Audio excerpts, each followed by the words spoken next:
Hi guys! Welcome back to my YouTube channel. Nag-order ako online sa Zalando. Actually, may dadating pa na isa pero hindi na ako makahintay kasi last week ko pa ito in-order. Tapos, ito dumating kanina. Tapos, yung isa pa, hindi pa ako nakatanggap ng email. So, ewan ko kung kailan nila i-send sa akin yung isa pang item. Kasi sa isang company yun, so ito galing talaga sa Zalando, so maaga siya dumating. Hindi naman talaga maaga kasi it took time din na nag-email sila sa akin. Kasi Wednesday ko yata in-order last week. Tapos nag-email lang sila nung Monday. Tapos sabi kahit masama ang panahon, it will take some days na makarating sa akin. So bago ako magdada, i-unpack na natin itong parcel. Tingnan natin. Saglit lang.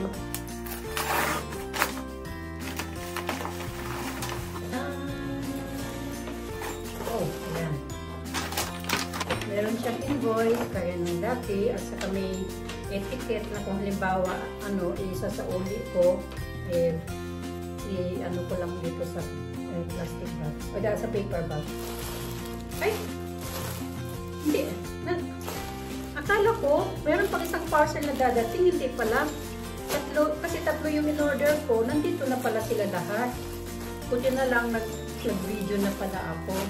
Akala ko, darating pa yung isa. Kasi nakalagay doon na sa isang company daw manggagaling yung isa. Sabay-sabay naman pala. Ayan o, tatlo sila.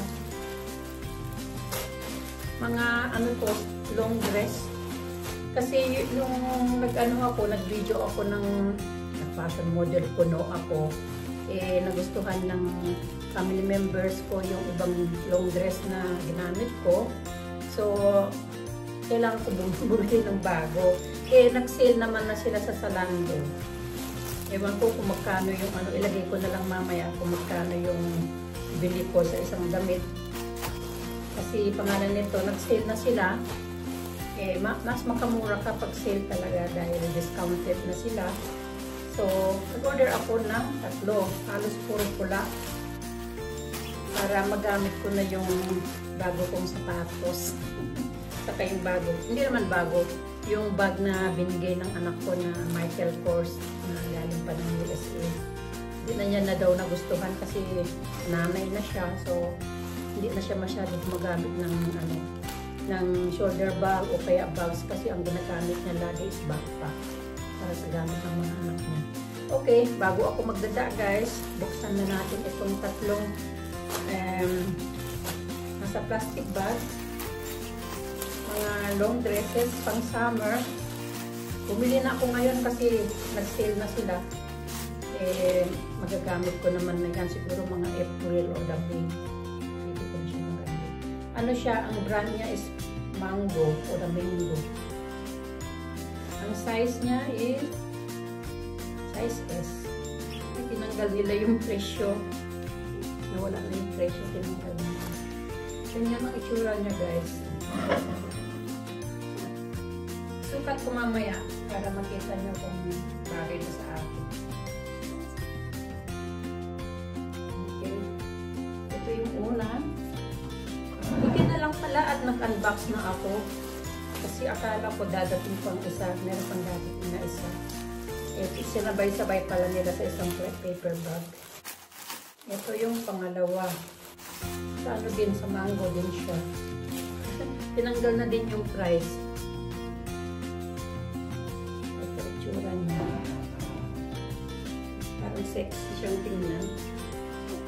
Ay, maiksi. Medyo maiksi sa akin. Pwede pala pahabain. Ayan. So, bali, ang baba yan. Ito yung pangatlo. Ibang brand naman ito. Paano ba bubuksan ko? Saan ba ako? Ay. Wala, hindi ko na inano yung mga supot nila. Baka mamaya, isa uli ko. Kailangan yung supot nito. Ito siya. Itong supot nito yung nauna. Ito siya. Kasi kung halimbawa hindi ko siya magustuhan dahil sa fitting o whatever, so pwede ko siya isauli. So So, ito yung pangatlo. Sa ano naman siya, sa brand niya is We. Casually Stylish. We ang brand niya. Size XS. Walang presyo. Kasi ano to online. Pagka sa store, may presyo siya. Pero yung dalawa, parang tinanggal nila yung ano, yung presyo. Siguro galing sa ibang ano yan, sa ibang company. Ayan siya. Ayan yung itsura niya. Sukat ko mamaya. Uy, masyado mahaba. Grabe ang haba. Naku, pwedeng puputulan ko to kasi masyado siyang mahaba. So, ganyan ang itsura niya, guys. Wait lang ha, at ano, isukat natin. Sensort muna. Sukat ko lang sabi. Ayan siya, guys. O, kaya lang dito sa side, ayaw magsara. Masikip siya. Ayaw magsara. Maliit. So, sayang. Ang ganda pa man din ng ano niya, ng style niya. Order ko ito siguro ng ano, size M. Ano itong S? So, isa ulit ko to, tapos order ko ng size M. Okay. Try ko yung iba. Sensort muna. Ganyan siya, guys. O, medyo masikip dito sa may ano, ng suso. Kaya tinanggal ko yung bracer ko. At saka itong ano niya, spot niya, masyadong maluwang. So, pwede ko siyang i-ano, sikipan. Pero yung fitting okay lang. Masikip masyado yung isa. Pwede pa, magsarap pa siya dito sa lipan. Oh. Okay pa siya. Masyado din mahaba, pero pwede ko siya putulan kasi marunong naman ako magputol. So, ito, kukunin ko to. Ano lang, masikip lang dito sa suso. So, hindi na ako magsuot ng bra pag sinuot ko to. Wala naman ako masikip din. Siguro i-order ko din ng M. Masikip sa suso. Oo, naka-flat na yung suso ko. Wala na akong naroon, wala na akong suso. Okay, check natin yung isa. Hopefully, available pa sila yung size M. Maganda sila kasi maganda yung quality. Saka yung textile niya maganda. Okay. Check ko itong isa. Sensort muna, guys. Ito yung pangatlo, guys. Parang medyo maluwang siya dito sa may kilikili. Sabi kong maluwang. Kasi size M ito. Ibang design kasi ito. Kaya medyo maluwang siya. Pero talaga ito, kukunin ko siya. Hindi ko siya isa uli. Pero yung dalawa, isa uli ko. Tapos kung available pa yung size M, i-order ko kaagad para ma-deliver next week. Okay. Yun lang. Okay, tapos na ako nagsukat ng mga damit. Itong dalawa na to, isa sa uli ko gaya ng sabi ko kanina.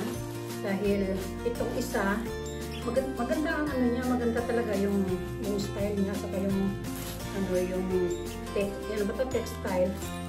Yun nga lang, masikip dito, hindi siya magkasya. Iba-iba kasi yung ano, iba-ibang brands, merong malaki sa akin, merong kasya sa akin, may maliit sa akin, size X, size S sila. Maganda itong dalawa, parehong Mango ang brand. Maganda sila, pati yung ano niya, yung textile maganda. Ito, medyo manipis siya, pero may lining. Medyo maluwang dito sa may kilikili, pero pwede ko siguro siya i-repair kung halimbawa, pero sikipan ko lang dito sa may kilikili. Okay guys, maraming salamat sa inyong panonood ng ating unboxing ng isang parcel. So, isasauli ko itong dalawa na kung nag-doble-doble na yung sinasabi ng lola.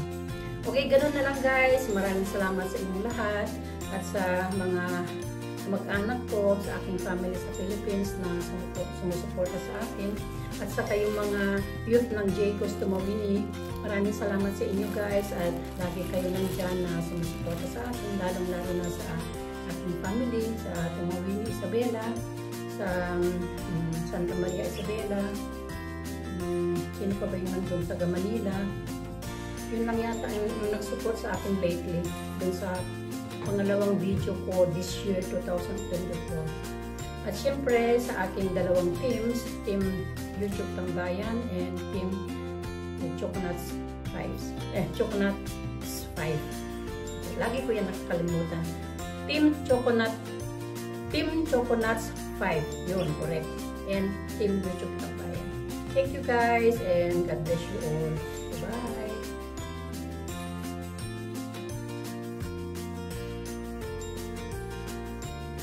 Guys, ikikip ko itong dress na to kasi wala na palang size S, ay size M. Yung isa lang ang isa ulit ko kasi masikip talaga ito. Yun, ito, ginawan ko ng remedyo. Pinaluwagan ko siya dito sa may breast. Pinaluwagan ko siya dito. Ang pangalan nito. Inopen ko ng white. Dapat close ito ng gusto. Kinanong ko lang siya. Tapos, maglagay na lang ako ng chileko. Para hindi halata. Sobra ka sexy kasi kita yung kita yung bra ko. Naglagay ako ng bra. Nakula. Strapless na bra. Pag wala siyang chileko, kanya ang itsura niya. Niremedyohan ko din sa may likuran. Nilagyan ko muna ng aspilin. Mamaya tahiin ko siya. Tapos gano'n. Hindi na masyadong masikip dito sa may suso. Hindi ko siya sa uli. Ikip ko siya. Kasi nagustuhan ko yung style. Marunong naman ako mag-repair eh. So, ganyan na lang. Tapos, para hindi masyadong sexy, lagyan ko na lang siya ng chileko. Diba? Diba mas okay? Hindi na masyadong ubad ang itsura. Ganun lang guys. Thank you for watching. Bye-bye!